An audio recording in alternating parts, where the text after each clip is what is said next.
The Supreme Court had a rare tied decision last week, with justices voting 4-4 on a case challenging the constitutionality of using taxpayer funds for a religious charter school.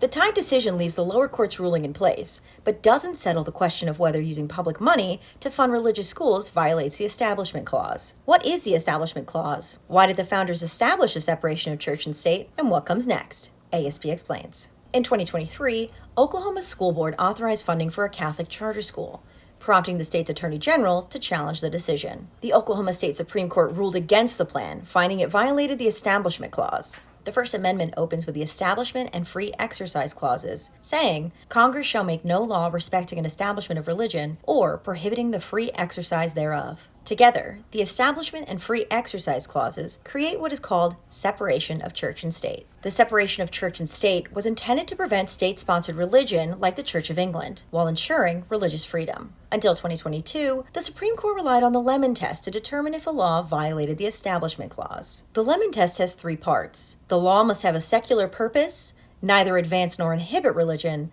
and not create excessive entanglement between the government and religion. Beginning in 2022 with the case Kennedy v. Bremerton, the court has started focusing on, quote, historical practices and understandings to determine if a law violates the Establishment Clause. As a result of the Supreme Court's tied vote, Oklahoma will not be allowed to fund the Catholic school as part of its charter school program. Tied decisions do not set a precedent, so the questions and issues raised in the case could be considered again by the Supreme Court in a future case.